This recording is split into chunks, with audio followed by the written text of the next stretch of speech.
Hello everyone and welcome back to the Retro Recall. I hope you're doing awesome. What's better than going to your local e-waste center, going to your local thrift shop, or looking on your online marketplace and finding a piece of retro tech? That's right, driving down the side of the road and seeing that retro tech in a pile of garbage. Not just one, but three laptops trash picked for today's video.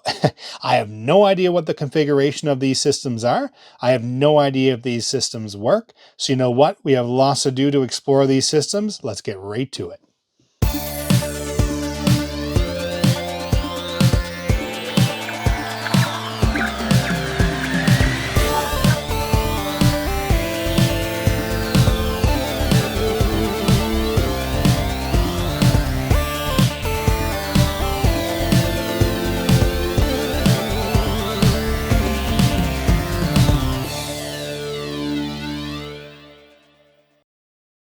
Welcome back. For the first system, in no particular order, I'm just going to go through them in the way they were stacked in the intro in the video. The first system is an IBM ThinkPad, clearly denoted by the nice, beautiful big blue logo here. I love that logo. I still wish IBM still made the ThinkPads. I mean, we have Lenovo. I'm happy they kept the design. Okay, we'll keep on going here. So on the front of the system, we have what looks like two speaker outputs in the front, kind of grills, and then we have two latches for the screen that we have here. We'll continue around, just look at this laptop, and overall, it's in really good shape from what I'm seeing. And then so on the side here, we just have our lid, which is our screen. It looks like we have some ventilation, an infrared port, and then we have this beautiful dual bay with a CD-ROM drive and a floppy drive. No idea if it works, but again, we'll find out in here in a moment. Flipping around the back, we have ports. You know how much we love ports on this channel. So we have, looks like a VGA out port. We have our LPT port. We have our serial port. So nice array of ports in the back. Usually these older systems had lots of ports on them for expansion capability, you know, different peripherals. We have a USB on this model, which is amazing. We have our power, which hopefully I'll go dig through my power cords and see if we can find one for here. We also have what looks like a PS2 port. So there's a picture of a mouse here. I don't see a picture of a keyboard, so I don't know if it would accept a keyboard. We'd have to try that. And then we have a couple screws here as well, no doubt, for the famous ThinkPad hinge. And on this side here, we have our power button by the looks of things here. We have our headset, our headphone. And it's interesting, the headphone jack does have the volume wheel here. Then we have our PCM CIA slot here. Again, those are used for expansion. We have a little kind of what looks like a flathead kind of screw area here. I imagine that is where the hard disk is, if there is one in this system. So it allows you to be able to open this up and access the hard disk. And then we have what looks like a Kensington lock area here as well. Okay, on the bottom here, looks like we have a kind of a user accessible bay. I don't know what is in this. Let's find out. We have memory and easily accessible CMOS battery. I love seeing this, specifically on any sort of older hardware where, you know, you can go in and replace the batteries because, you know, they tend to die after this amount of time. And it's nice to be able to replace. Looks like we have 32 megabyte RAM stick here as well, which is beautiful. So I like how that's user accessible. It also looks like there's a little blue button here. I don't know if that's a reset button or not. I know some laptops of the newer style have that button where you're able to put down something inside of it to reset the machine. So nice to see all that. So then we also have what looks like a docking station interface here, and that's beautiful to have as well, specifically if you have a docking station, which I do for these types of models, assuming this is the 380 series. And I'm saying the 380 series just because I'm very familiar with the ports because I have one of these machines. And we'll continue on. So we have IBM type 2635, gives our voltage, a bunch of regulatory information here as well. And then we have a missing battery, which is, you know, unfortunate. I'd like to complete the system, but the battery probably wouldn't work anyway. All right, let's flip this around and get this opened up, if I can do it the right way. Get this opened up and see if we can find a power adapter for it. Okay, and here we are with the machine all opened up here. And yeah, I mean, it's looking really to be in really good shape. It's a shame when these things are just thrown to the side of the road. I mean, 98% of the time they can be repaired if there's a problem. And I understand that if you're not a retro tech enthusiast or you don't want to go through all the efforts of restoring these systems, then you just kind of get rid of them. So what we're going to do here is just kind of look at the machine here. So I mean, it's pretty straightforward. We have all our lights here and we have 380Z or Z, depending on where you're located, is the model information here, the model number. Like I said, I have a 380XD. I believe this would have been the more superior model to the one I have.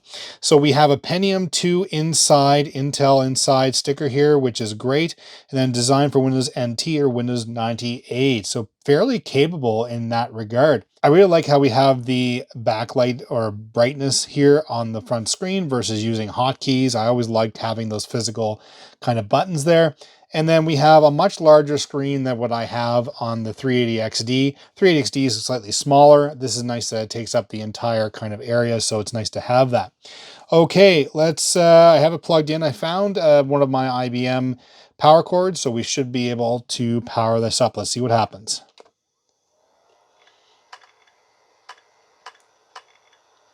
Okay, well that hard drive is definitely making some not so happy noises, but it is going. Okay, so I'm seeing something on the screen. I doubt very much you'll be able to see it because by the looks of things, you'll probably see the outline here on the screen. You see here? That is the typical IBM error, and it says code 161 and 163. So my guess is the backlight on this machine is gone. But again, very repairable if you want to restore this machine. We're just going to hit OK on this. And then it tells me, so you have the date and time here to set all this. I'm just going to hit OK. So I'm going to see what happens. I'm just going to see what this, oh, I see the ThinkPad logo down here. Okay, you guys can't see very much going on because of the way the angle is and the lights. It says Windows 98 booting up here. All right, so I'm going to do is I'm going to hook up an external VGA monitor just to see if that does work as well. Okay, so I'm all set up here and I have the external monitor hooked up to the beautiful ThinkPad. And yeah, I mean, it's come up, welcome to Windows, type of username and password. We'll just hit cancel on that because I don't know the password and nor do I want to. Oh, we have some sound. Okay, so if there's anything on here, I'll blank it out obviously because of personal information. So here we just have typical background. We have some things loading up here. The hard drive was making some odd noises. Am I pointing in the right area? I am, okay. The hard drive's over here. Was making some odd noises. So my feeling is the hard drive's on its way out. One of the videos I had just done to the G41, this would be another good candidate for one of those IDE to mSATA adapters because again, being able to still keep this machine working would be pretty awesome.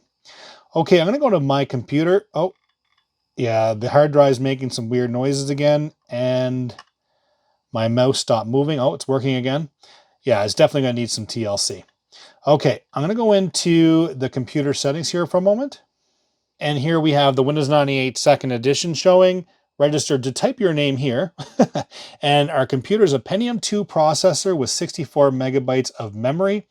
Our CD-ROM drive is, well, that's a Sanyo CRD-S372B. Disk drive says generic type drive. Let's go into my computer real quickly and just see what we have for capacity. Okay, and I'm clicking on the C drive. It's showing 3.8 gig and free is 2.72 gig. So capable drive for its time, having a 4 gigabyte drive. Okay, for our display adapters, we have Neo Magic Media 256AV is the display adapter. And just going down, I mean, pretty standard stuff. Not too often I have to use the track point for sure. Okay, going down network adapters, we have our IBM ThinkPad fast infrared port and dial-up adapter, because I didn't see any Ethernet adapters to this machine. It's something you can add via PCMCIA for sure. And under our sound, video, and game controllers, we just have generic our Crystal plug and play or Crystal PMP audio system. We have tape detection here, so I don't know if a tape drive was ever connected to this machine. And of course, we have our USB. For a trash bit computer, because the screen was dead and they thought the machine was dead, plus the noises it was making. But here we are. All I did was turn it on, found a proper power adapter.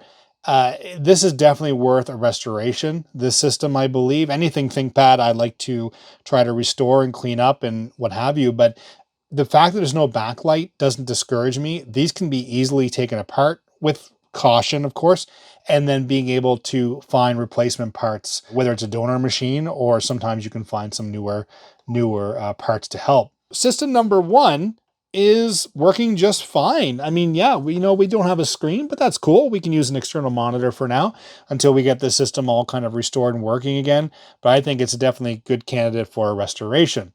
System number one gets a thumbs up. Now let's go on to system number two. Okay, and here we are with system number two, another IBM ThinkPad. Again, the order they were stacked at the beginning of our video. So we have looks like a newer system for sure. It's definitely much thinner than the other one was. And then so in the front here, we have what looks like, I don't know if this is a hard drive bay or not right here. I have no idea what this is. Imagine it is. Slides out. And then over here, we have a CD-ROM drive. Is that just dirt on the front there? Yeah, it's just dirt on the front. That's nice. Okay, so we have our CD-ROM drive. I love when they were on the front like that. Just the look of them, I just liked it. Okay, on the other side here, we have what looks like one of the latches for the screen. We have, looks like an infrared port here as well, along with a proprietary IBM port. And I believe IBM used these for like external floppy drives and things like that, if my knowledge is correct. And then we have 3 audio ports and of course the infrared port. I called that infrared earlier. I have no idea what it is then. So we have the headphone jack line in, and then of course we have our microphone jack. And over here we have a PCM CIA card that is in the machine, so it is populated.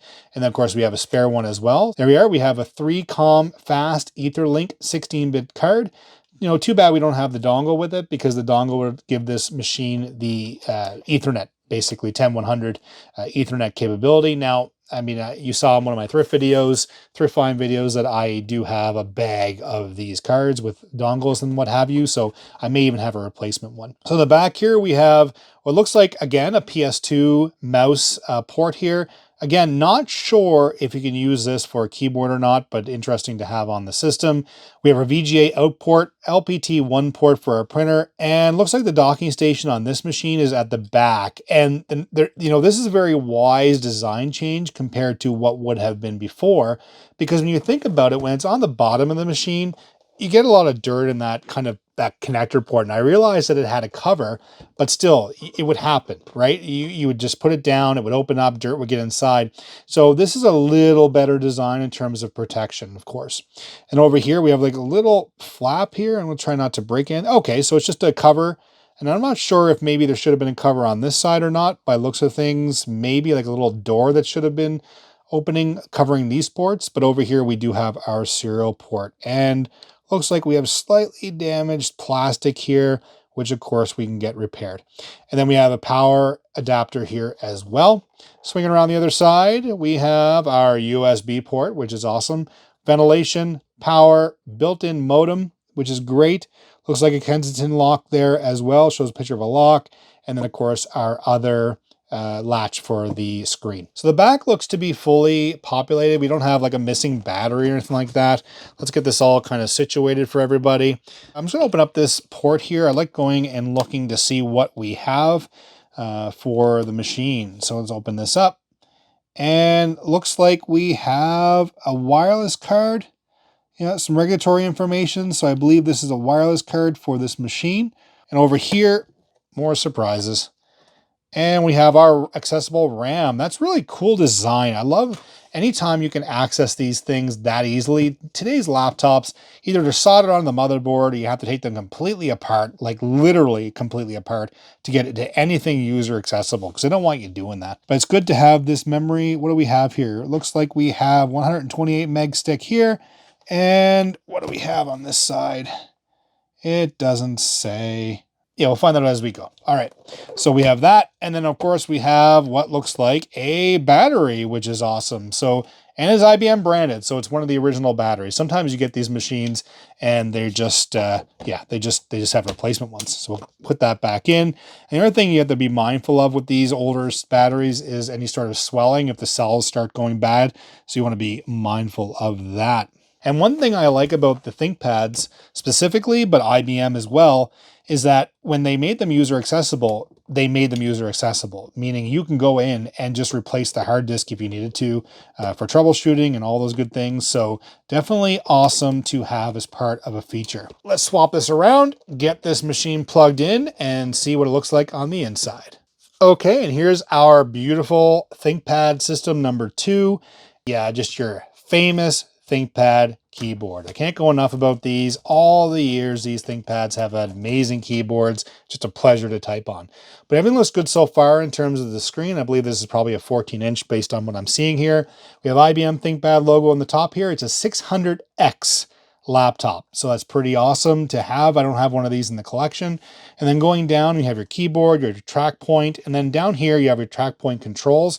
One thing that you usually see on these in the later years is, of course, a track pad, which was very handy, which is what I usually used over the years, but it's nice to obviously have that as well. That's the signature feature of the ThinkPad line. And then over here, we have design for Microsoft Windows NT 98, similar to the last system we saw, and a speaker on both sides, except this time we have a Pentium 3 that's showing here. So that's pretty awesome. We have a Pentium 2 and a Pentium 3 ThinkPad in our midst so far.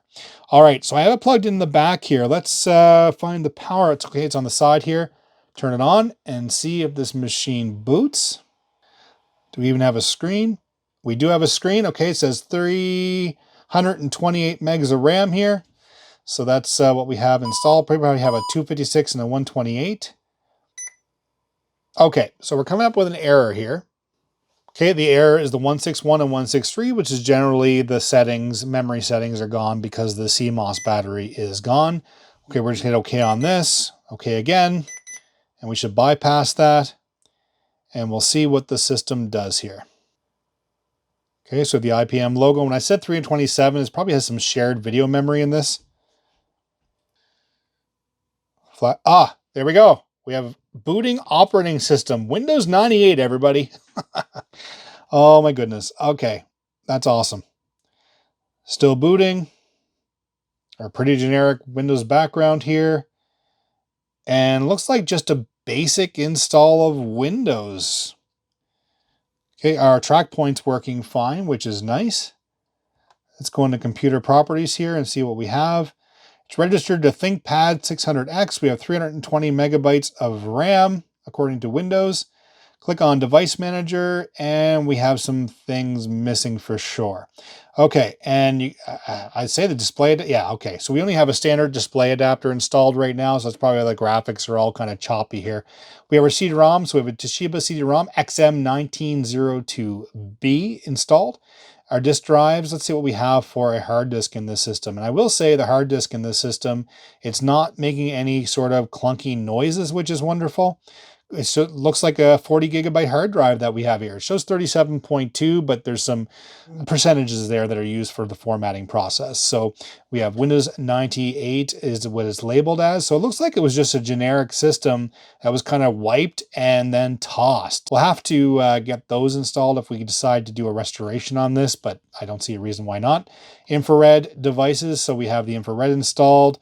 Network adapters, we have our dial-up, and we have our IBM ThinkPad fast infrared port. That's something I never used, that's something I never did, was use the infrared port for any sort of communications. It just came with my machines, and I just never used them. So other devices, so we have obviously a communication device, which is going to be probably our modem. We have our 3COM Ethernet card, but that, of course, is our PCM CIA card, but just needs some drivers. And then we have our PCI multimedia audio device, and that, of course, is part of our sound card built into the system. And, of course, no drivers are installed. We have our PCM CIA, and we also have our USB, which is wonderful. Okay, so far so good in terms of the system.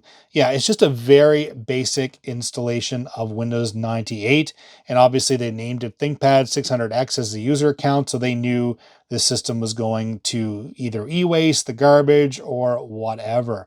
So again, without actually going and working on this system and trying to restore everything, get it working, we don't know what it is in terms of a video card installed. So this would definitely be worth a restoration video, I think. And that's system number 2, everybody, of our trash picked laptops. So far, so good. System number 2 gets a thumbs up in working and worth a restoration, and it is fully intact. So I'm very excited to get this going. All right, let's move on to system number 3. Okay, and here we are with system number 3, and this time it is a Dell. So we have our system here. It looks pretty awesome. This is very similar to the CPX laptop that I did a little bit ago, a couple videos ago. So if you haven't seen that, it's right there. Please check it out. Very interesting to see another one of these, considering I was hunting one for quite a while. I got the CPX, and then all of a sudden now I have a second one, but that's usually the way it happens. So along the top, we just have the Dell logo, and in terms of design and feeling, it's pretty sturdy. And on the front here, we have, again, our modular bays. We'll talk about those in a little bit, but I believe there's some latches. And so what's nice about this is that this looks like it'd be compatible with the CPX that we have. So we can swap out if you have an issue with your CD-ROM drive or an issue with your battery, or you want to use 2 batteries, you can, that's the nature of the modular design. You can remove them and take them out. So before I turn this around and kind of lean it this way, we have a PCM CIA card in here. And we're just going to go over that real quickly first before I use the leverage of leaning the machine. So we have a Linksys wireless N notebook adapter. So this would have been used in obviously to add wireless connectivity to this machine. And the nice thing about this, besides the fact it still has a sticker on it, is it's wireless N, so it's still compatible, but also the fact that because it doesn't use a dongle, you can just go in and connect it and it should work. So let's put that aside for now. Okay, so on this side here, we have what looks like audio kind of speaker here, our headset, we have our microphone. Looks like we have built-in modem and Ethernet this time. So the last 2 machines, we didn't have built-in Ethernet. On this machine, we do. And then, of course, we have what looks like video out. So I believe this is an S-video out cable, unless this is proprietary to Dell, and it would have something similar to an S-video, to a dongle that would allow you to connect to something else. So over here, it looks like we have some ventilation, which is awesome.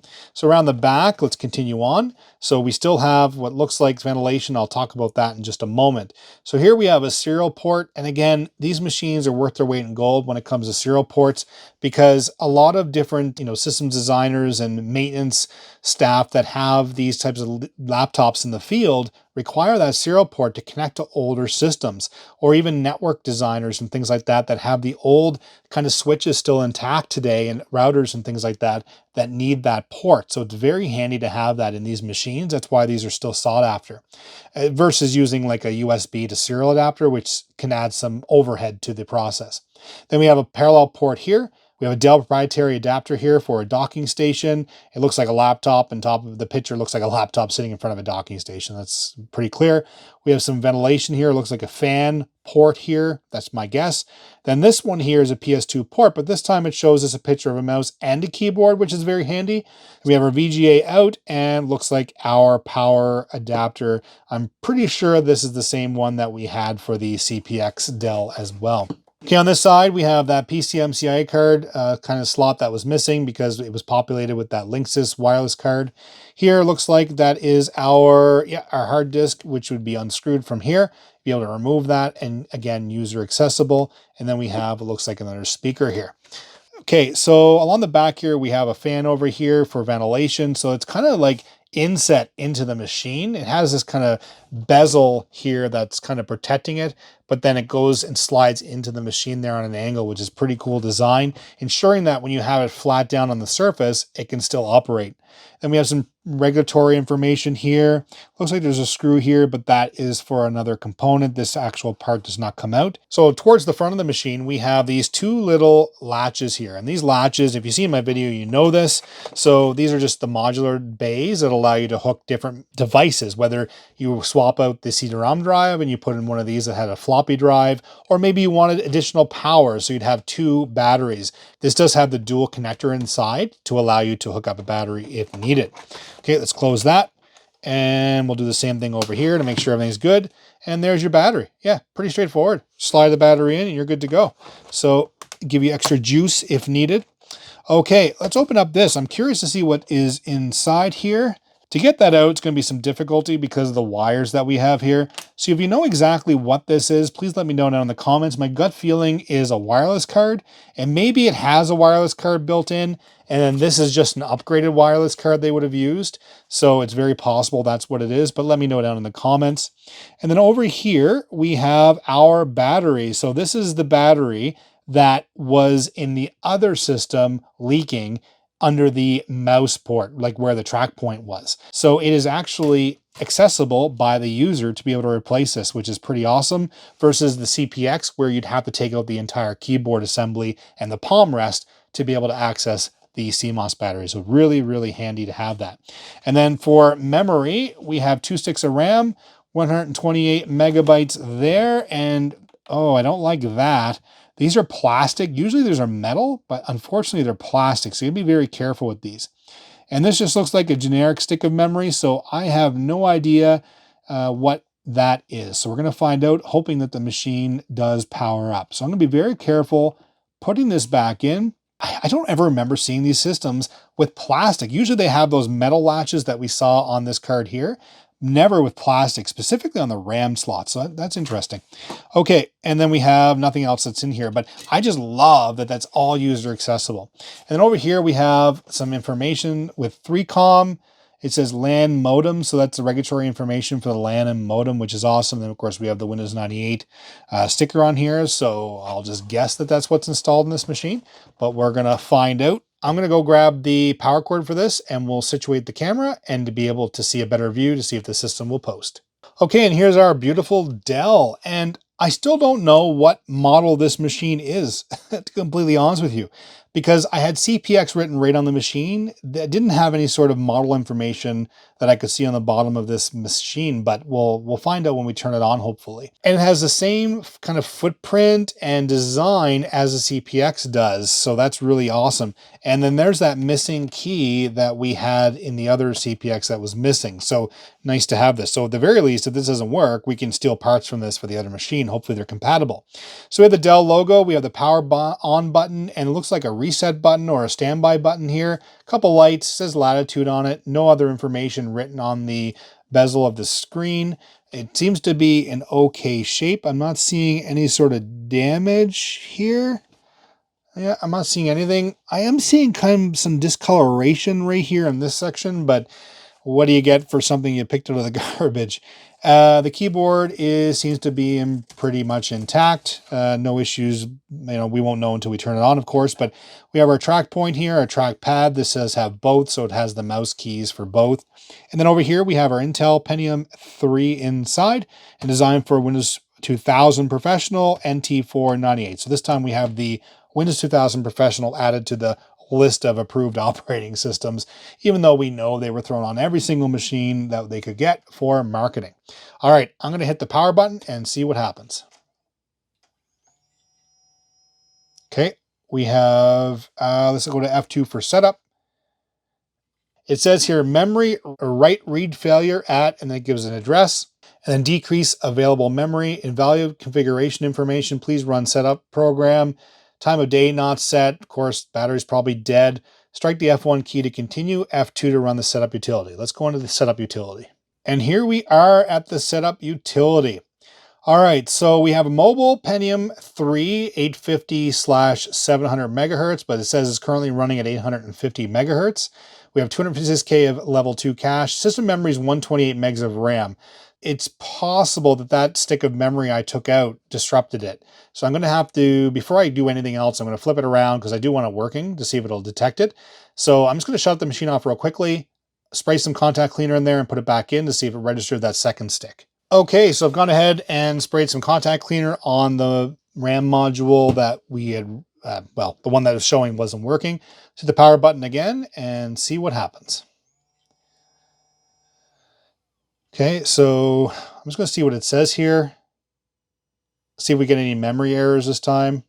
So it says the amount of system memory has changed. Okay, so it's detecting the memory this time after I sprayed it with the contact cleaners. Like I get asked in some of my videos, why don't I take the RAM out and look at them? Well, because I want to test them as is, just to see, because the minute I start doing that and start disturbing the memory, it doesn't always work again. So it's good to, for the sake of showing it off, to do that. And then in a restoration video, do the full cleanup. All right, so it says strike the F1 key to continue or F2 to run the setup. We'll go into F2 this time. So we previously showed 128. Now we have 256 megabytes of RAM. So that's pretty awesome. Our video controller is an ATI M3 with 8 megabytes of RAM. Audio is our ESS Maestro 3. I believe that's what was in our CPX as well. And then our primary hard drive is a 28 gigabyte hard drive with a modular CD-ROM drive installed. I'm going to hit escape and see if this actually goes into an operating system because it detected the hard disk. There we are. We have Windows XP installed. 3 systems, trash picked, all with hard disks, all posting, so far all booting. Remember the discoloration I was seeing? I don't know if you can see this on the screen. You probably can in the video there. So you can see right there, there's like kind of like that shape, that kind of like peanut shape here, that looks like there's some damage or degradation to the LCD panel. So I'm not exactly sure if that's going to get worse over time, or if something was pushed up against it, or there was some kind of cleaner they had used, because sometimes there's a coating on these LCD screens, and unfortunately there's definitely some damage there. So that's going to take something to take a look at to see if we can correct it. The Windows XP startup sound. Okay, so far so good. We have a very beautiful tropical background, which up here in Canada, it is not warm at all. This looks very inviting. All right, let's move my mouse, and nothing is active yet. Okay. All right, so we do have the trackpad working, but the track point is not. Let me see if that is a startup function option. I'm not going to spend a lot of time on that, but I believe that's probably just a setting. All right, so yeah, I mean, let's go into our computer here and go to properties. We have Pentium 3 with 850 megahertz or 851 as Windows is detecting, with 256 megabytes of memory.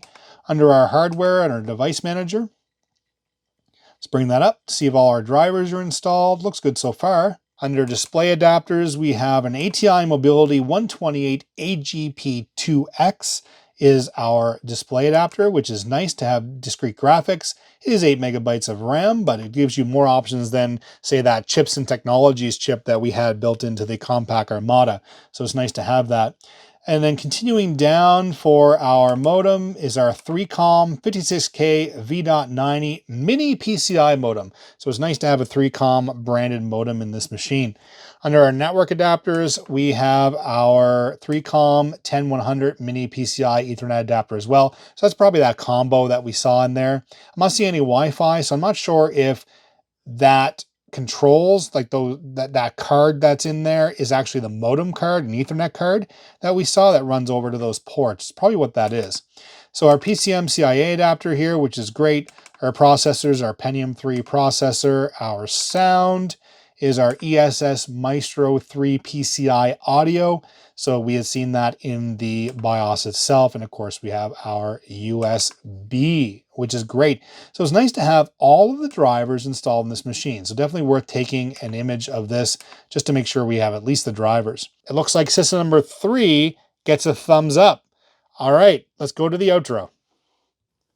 And here we are with our trash-picked trio of laptops that were thrown away and rescued. And, just again, what a beautiful sight. We have all 3 functioning minus a broken screen, which requires an external VGA and a backlight to repair. Not so bad. So system number 1, that deserves a full restoration. It looks like all it needs is basically a cleanup and all the drivers reinstalled, and this system will be back up in operation, which is really nice to see. Even the physical condition of the system is pretty awesome, minus a little bit of damage to the bottom plastic of the serial port, but we can get that fixed up no problem. And over here, the IBM ThinkPad 380Z or Z, depending on where you are, is working just fine, great condition, missing a battery and a bad bad backlight. So again, as I mentioned, we'll get that corrected and see if we can get the system restored. Be an interesting video to take that bezel apart, take the LCD panel out, and get that backlight repaired. And over here we have a Dell something. Again, I don't know what the machine is. I'm pretty sure it said that in the BIOS. I'm not sure exactly, so I'll have to, in editing, I'll have to let everyone know what this machine is in terms of a model. But again, we have the Dell over here with the Pentium 3 running 256 megs of RAM, running just fine. And I'm absolutely excited to have this as well in conjunction with the Dell CPX, the Latitude CPX that I have as well. So this will make another great restoration video as well, because I just love these machines. I have good memories of these growing up, so definitely nice to have this in the collection. But the fact that it's fully operational, came with a bonus wireless end card, which is pretty awesome. Very nice to see. Again, just showing that you're able to find these if you keep your eyes open, and this is an absolute bonus, and it allows me to bring this to everybody on this channel. Lots more content coming up featuring these three systems, so stay tuned to the Retro Recall. That said, if you liked today's video, please give it a thumbs up. If you haven't already, please hit that subscribe button. It makes a world of difference for the channel, helps the channel grow. Almost 67% of the viewers are not subscribed, so please help the channel algorithm. Hit that subscribe button, hit the bell button, notification, change it to all. You'll be notified of new content such as this. Please leave a comment down below. Did you own any of these systems growing up? Do you have any of these systems now? Let me know your stories down below. I love hearing all about them. I respond to absolutely every single one of your comments. Thank you so much for watching. We'll see you in the next video. Bye-bye.